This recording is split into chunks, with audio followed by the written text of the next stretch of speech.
നമ്മൾ. മുണ്ടക്കൈ ഉരുൾപൊട്ടലിനെ തുടർന്ന് പ്രദേശത്തെ വ്യാപാരികൾക്കും പറയാനുള്ളത് ലക്ഷങ്ങളുടെ നഷ്ടത്തിന്റെ കണക്കാണ്. സമ്പാദിച്ചു കൂട്ടിയ നാണയത്തുട്ടുകൾ കൊണ്ട് തുടങ്ങിയ സംരംഭം ഉരുളെടുത്തതോടെ വരുമാന മാർഗം നിലച്ചിരിക്കുന്നതാണ് നിലവിലെ അവസ്ഥ. വർഷം 1 തികയുമ്പോഴും വ്യാപാരികൾക്ക് യാതൊരു നഷ്ടപരിഹാരവും സർക്കാരുകൾ നൽകിയിട്ടില്ല.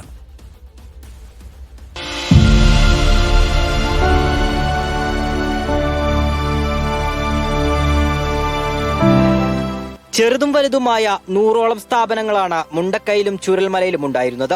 വായ്പയെടുത്തും അല്ലാതെയും ലക്ഷങ്ങൾ മുടക്കിയാണ് ഓരോ വ്യാപാര സ്ഥാപനങ്ങൾ തുടങ്ങിയത്.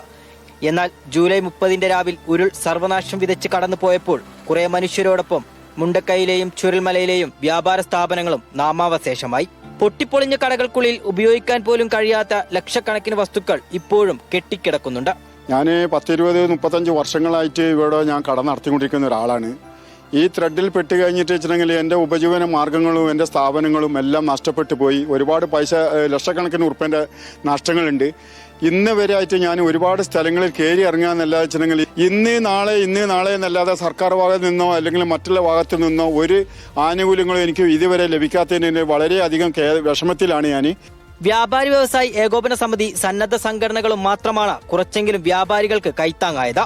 എന്നാൽ പുതിയ ജീവിതം പടുത്തുയർത്താൻ ഇതൊന്നും മതിയാകുമായിരുന്നില്ല.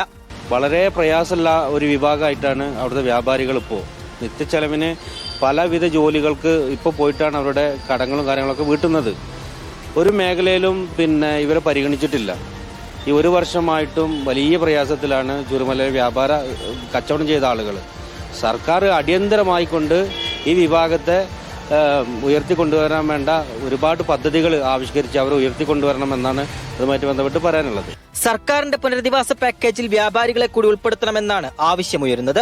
വർഷം 1 തികയുമ്പോഴും 1 രൂപ പോലും വ്യാപാരികൾക്ക് ഇതുവരെ നഷ്ടപരിഹാരം നൽകിയിട്ടില്ല.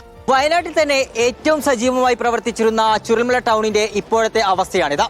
ലക്ഷങ്ങൾ മുടക്കി തുടങ്ങിയ വ്യാപാര സ്ഥാപനങ്ങളെല്ലാം തന്നെ ഉരുളെടുത്തു. വർഷം 1 തികയുമ്പോഴും ഇവർക്കിപ്പോഴും നഷ്ടപരിഹാരമൊന്നും ലഭ്യമായിട്ടില്ല. കച്ചവടക്കാരെല്ലാം തന്നെ വലിയ ദുരിതത്തിലാണ് ഇപ്പോഴും ജീവിക്കുന്നത്. ക്യാമറ പേഴ്സൺ അബീഷ് കക്കോടിക്കൊപ്പം ഫൈസൽ നെടുമ്പാല, മീഡിയ 1, വയനാട്.